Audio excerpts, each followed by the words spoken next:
Mambition moments. It's your girl Tiffany. Woohoo!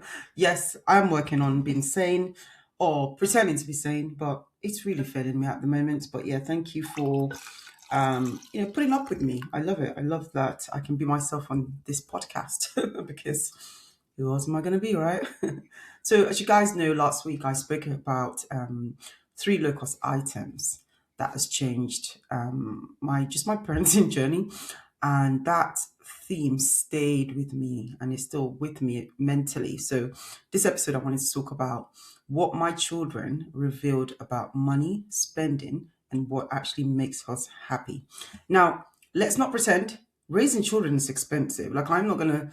This episode is not about how it's affordable. No, no, no, no. I am not arguing that raising children costs money, but I think it's more about the journey of raising your children will also expose everything about how you see money. I think it exposes like your money habits, your money psychology, your money identity, and like the stories we tell ourselves about money, the things we think we need, the happiness we think we can buy. So I was thinking about how my children have exposed a lot of that for me and how they're teaching me certain things. Now, let me put it into context, right?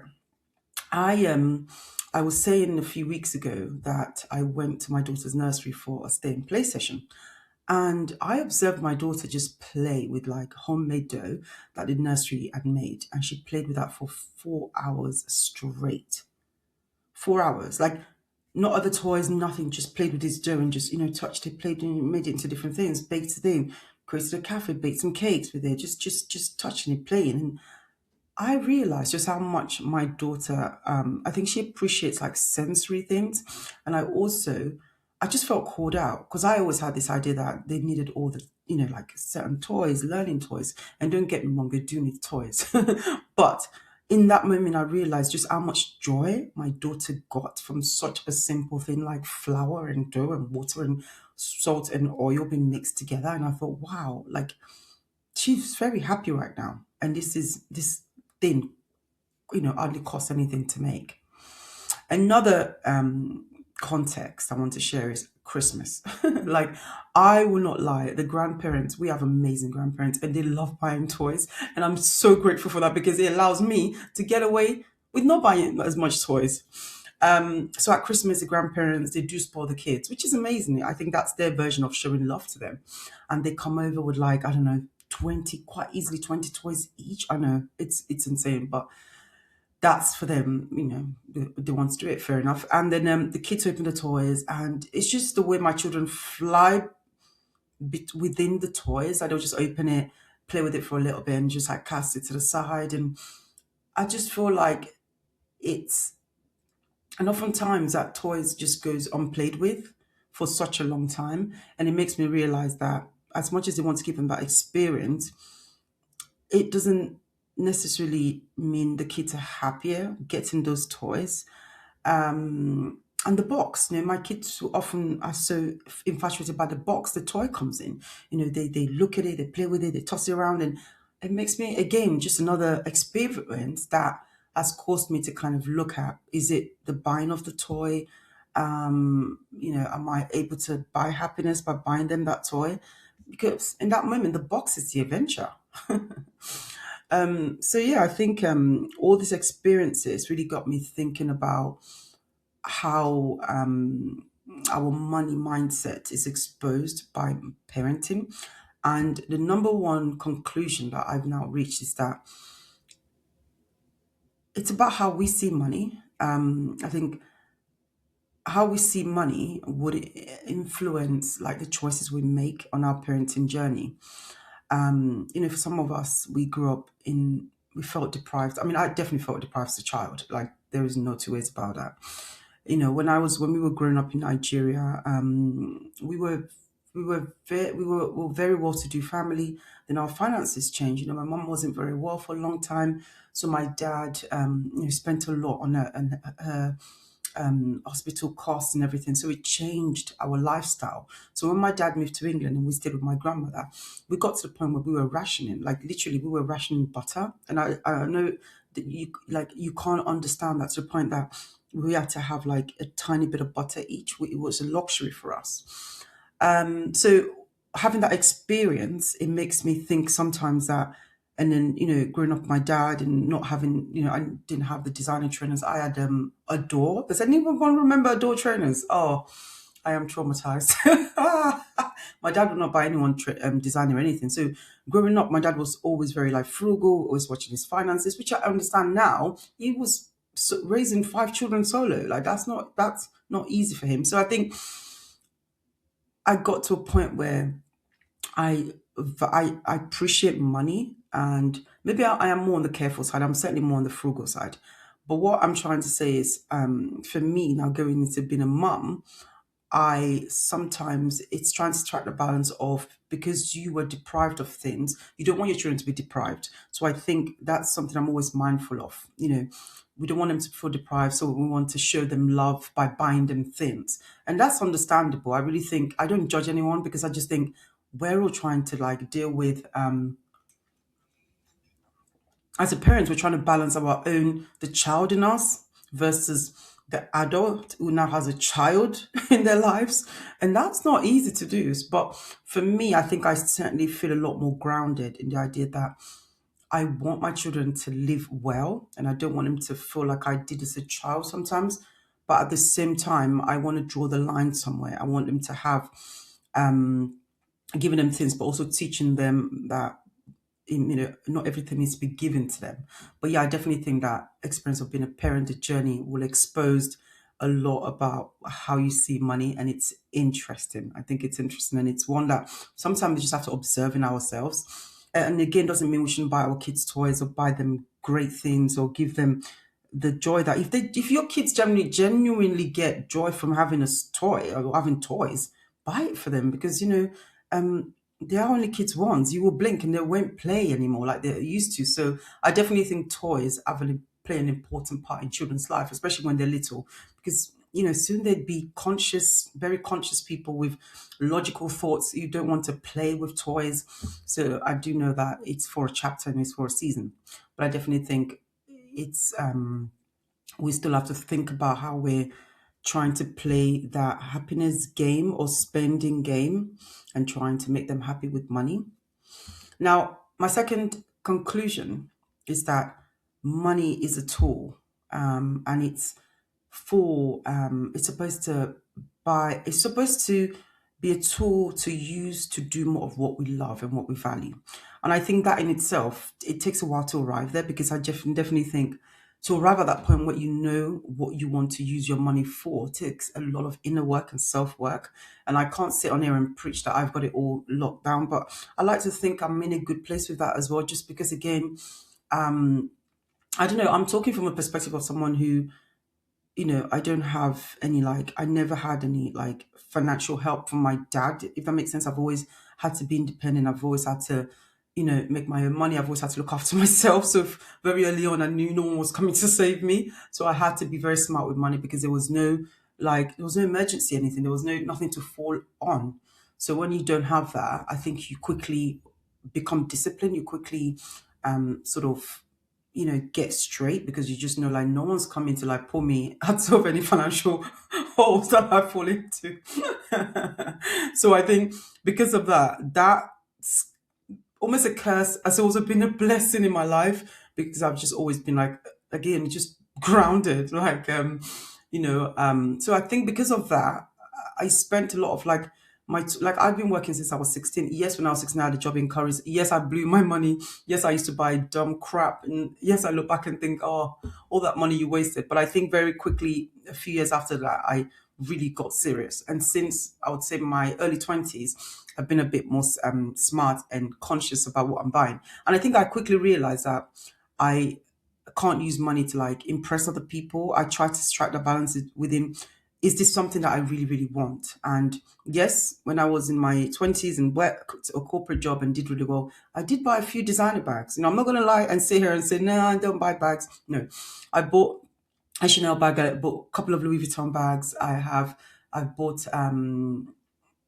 yes, I've definitely invested in that. But for me, I always got a level of joy from carrying those bags, and I felt amazing. And I also see them as like bags that will last forever. I mean, the quality of those bags, and it's just something that I can even give to my daughter if she ever wants that when she's older, or I'll carry it till my later years in life. But anyway, I say that to say that I've landed at the point where I know that for me, money is about the experiences, about the people mainly. I don't mind having nice things occasionally, but I don't put too much emphasis on that. I'm not someone who needs to be seen walking around with a nice coffee or anything like that. On a day-to-day basis, my life is very, very simple and quite basic, actually. I'm quite a basic person. I'm not ashamed to say that. But as I at the stage with children, looking at them, looking at our lives, I know that for me, money has to be about traveling, has to be about experiences with our family, with friends. And the moments that actually, those are the moments that land with me, the family holiday. So I realize now that that's money worth investing in. And because I've arrived there, it now means that that's where my money will go and I'm happy to do. So when it comes to like other purchases or things that I want to buy, I'm happy to buy them on a budget or delay, when I buy those things. But I think knowing now what I want to spend money is important. I mean, I'm recently watching Ramit Sethi's The Rich Life, I think it's called. And I love that show so much because I think and it's something that even I'm now working on, this idea of can I actually design my own version of a rich life? And I think what makes that show incredible, and the concept is credible. It's like it's not about just not buying things or not spending money. It's about spending money in a way that actually makes you feel good and makes you happy and you love, rather than just spending it on things to impress other people or things that don't really matter. And I think that's the difference here. That's what I'm passionate about. There's certain things that a lot of people like, but I don't care for. Like things like nice coffee, or like I just don't care for nice coffee. I just care for coffee with caffeine in it. Like literally, give me all this coffee, and I'm like, yes, get my caffeine buzz. I'm all good. Like I just don't taste the difference in coffee. And yeah, so I think it's little things like that once you know about yourself, you can then carry on with motherhood in a way that is consciously in line with your authentic investment of your money. So, for example, recently I had a surprise party for my mother-in-law. It was incredible. I mean, that's money worth spending, money that should be spent. The kids were there, the family was around, everyone was having a wonderful time. She's now has a wonderful memory that she will always carry with her. I mean, she was so happy and surprised. I love that so much. That's what we will remember. I think that's something that I think it's where money should go into.